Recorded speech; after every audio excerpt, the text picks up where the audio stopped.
聚焦全世界，带您探索这个世界。欢迎收看《星际拓荒者》，聚焦休斯顿。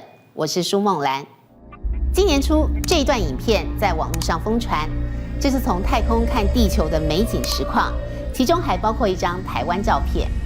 而这张拍摄则是火星上的极地霜洞，这些结霜的不是水，而是二氧化碳。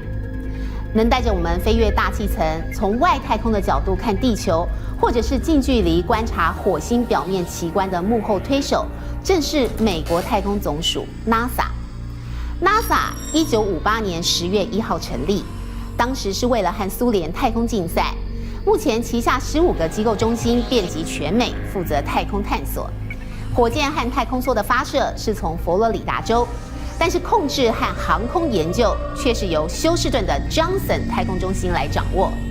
台湾和美国没有邦交，但为了前进 NASA 的大脑中枢一探究竟，我们经过长达半年繁杂的申请和严格审查，确认采访团人员不会有任何危险之后，终于成为前进 NASA 的少数国际媒体。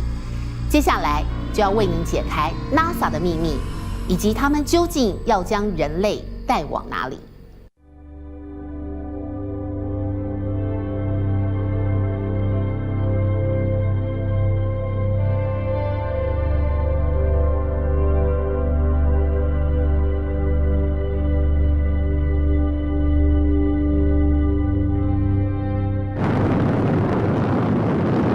？For the eyes of the world now look into space. We choose to go to the moon. We choose to go to the moon in this decade and do the other things, not because they are easy, but because they are hard. 2次大战结束，铁幕降临欧洲，隔离了东边的共产主义和西方的资本主义，无法明着在军备竞赛中较劲。火箭、人造卫星等太空科技就成了美国和苏联冷战的新战场。而两大超级强国之间的太空竞赛，也开启了人类通往天空之门。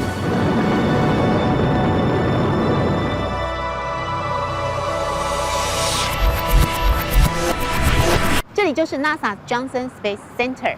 1961年，当时的美国总统约翰·甘乃迪宣布，要在10年之内把人送上月球，而且最后还要安全地返回地球。于是太空总署就开始寻找新的基地。最后在几个月的时间之内，从23个地区选出了 Houston 成为新的太空中心。于是从美国所有的太空任务，包括当时的登月阿波罗计划，还后来控制太空梭的飞行，以及到现在国际太空站和未来的登陆火星计划，以及所有太空人的训练，全部都在这里进行。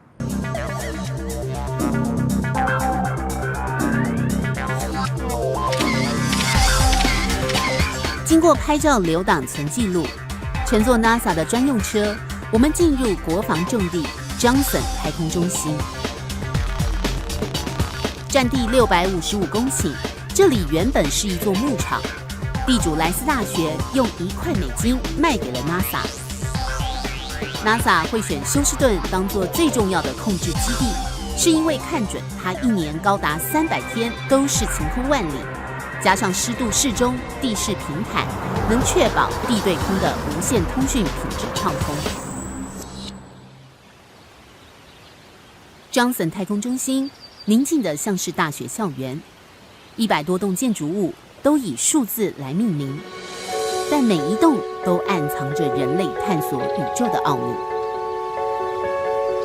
第一站，我们来到30号楼，这也是最重要的控制中心。我们现在已经要进入 NASA 的太空任务控制中心了。OK。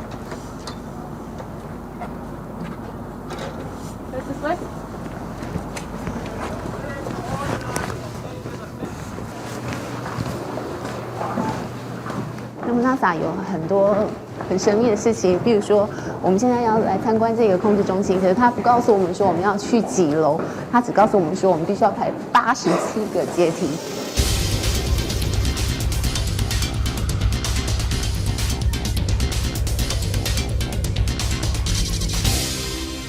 现在看到的地方就是当时1969年阿波罗登月计划的任务控制中心，现在已经是一个历史场景，但是大家都还记得当时阿姆斯壮在月球上所讲的“我的一小步就是人类的一大步”，也就是从这个任务控制中心传出来。It's one small step for man, one giant leap for mankind. 1969年7月21号，全球有6亿人就是透过这个控制室参与了阿波罗11号登月历史性的一刻。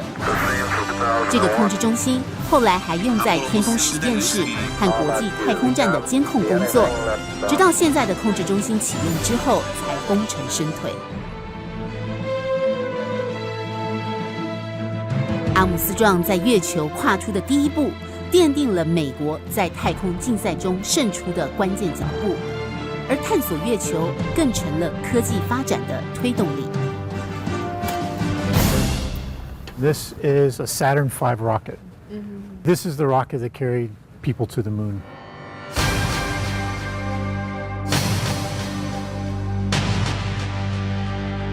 长达110公尺的土星5号火箭竖立起来，足足有36层楼高，巨大身形无比震撼。这是人类有史以来建造过最大、最重，而且推力最强的载运火箭。3节推进器加上5颗引擎，承载100万加仑的液态燃料，以2.2亿万马力的动能，将3万磅重的登月舱顺利送进距离地球38万公里的太空，环绕月球的轨道。NASA 一共制造了15枚，12枚都用在登月计划。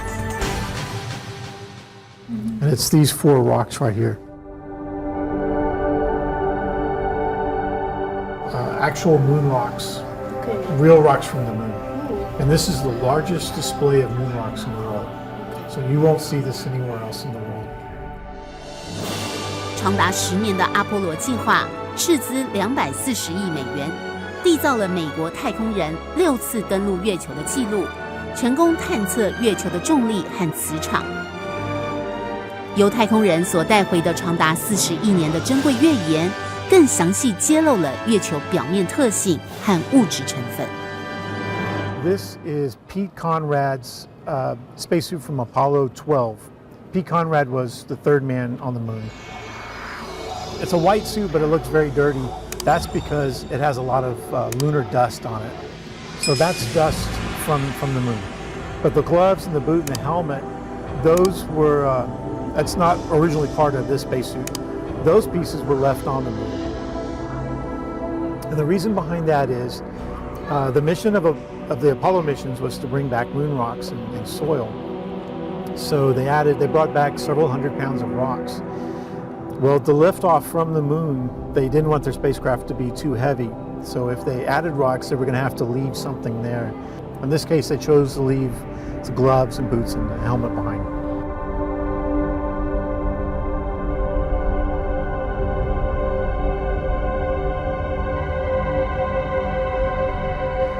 During that mission of Apollo 17, they brought back a lot of rocks to study. And this is a slice of one of the rocks that came back from Apollo 17. Wow. So here in this display, you can actually touch a real piece of the moon. 地球上的人类竟然能够碰触到来自月球的岩石，但在这些巨大成功的背后，也有过几次严重的危机。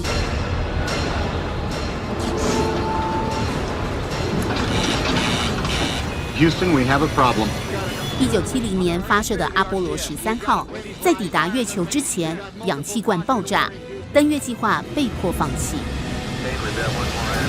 3名太空人最后成功返回地球，但和休斯顿控制中心的这句对话“休斯顿，我们有麻烦了”，就此成了经典名言。也因为同时创造了人类太空飞行高度的记录，被称为是一次成功的失败。阿波罗13号的英勇事迹，后来还被搬上荧幕。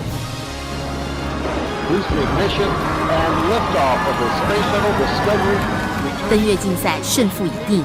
70年代，随着阿波罗17号任务结束， NASA 紧锣密鼓打造新一轮的太空计划——太空梭。Claire, I'd like to welcome you to the inside of the space shuttle. Kenneth Cameron，NASA 退役太空人，麻省理工学院航太科学硕士，加入过美国海军陆战队，派驻越南。1984年被 NASA 选为太空人，执行过3次太空梭飞行任务，2次担任亚特兰提斯号太空梭的指挥官。We have many lockers, so where we can store equipment. Each crew member gets about 1 locker for their clothing. I take a picture of my wife and family, and then I can put my wife and family's picture right there. Then everyone knows that's my locker. And then when I come down here, I can see them, and it's very nice for a mission to have a memory of your family who's so far away. Well, Claire, welcome to the flight deck. Now we're upstairs in the space shuttle. The nice part about this is that we have all the windows. This is where we can see. So this was my office in space. 有担任过指挥官的 Kenneth 带我们认识太空梭内部最适合也不过。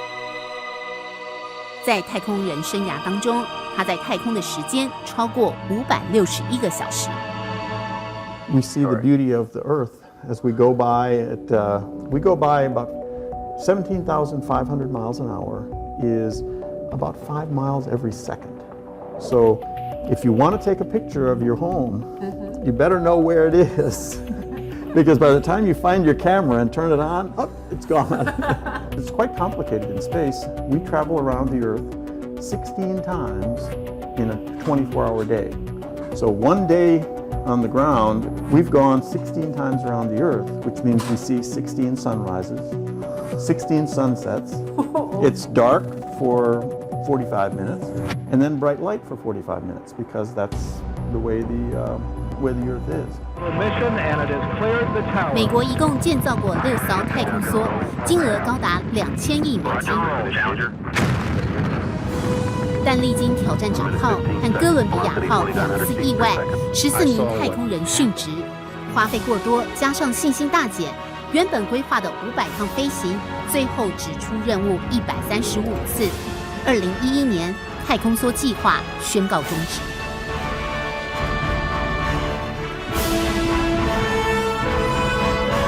而负责载运太空梭的747运输机，2012年载着奋进号留下除役前飞行的最后身影。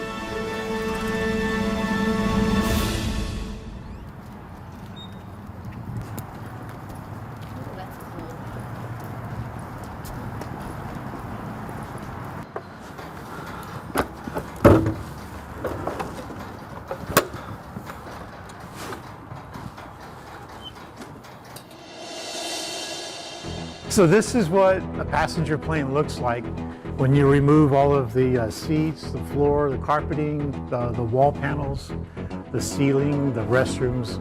Everything's been stripped out of the airplane. And the reason behind that is, in order for the airplane to be able to carry the shuttle, they had to reduce a lot of the weight of the plane.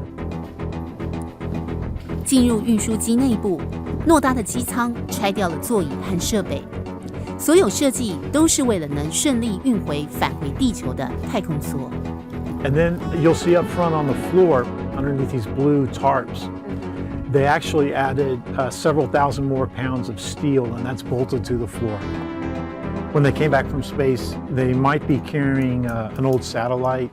When they put the shuttle on top of the plane, they had to make sure that the plane was balanced.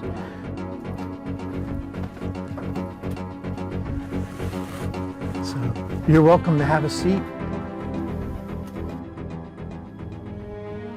This aircraft, number 905, has flown about 250 missions.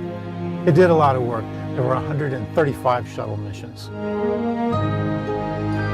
告别飞翔的747运输机，如今宁静地停靠在 Johnson 太空中心，也正式宣告太空梭时代的结束。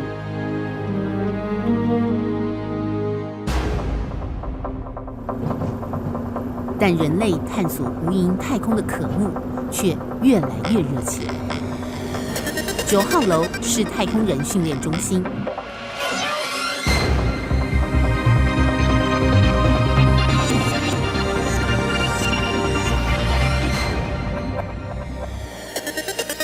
这里就是 NASA 的国际太空实验室。你可以看到，现在所有的设备都跟目前在太空当中的国际太空站是一模一样的。那么，所有的工程师和即将要上去太空进行任务的太空人，就会在这里呢进行一些操作的演练计划。国际太空站是在地球轨道上架设一个可居住的研究实验室，功能是在微重力环境之下进行天文、生物、气象学的研究。2000年开始，至少有2名太空人驻守。Houston Station, Space to Ground 1. We are complete with Step 12, and the leak has not been isolated. Moving into Step 13.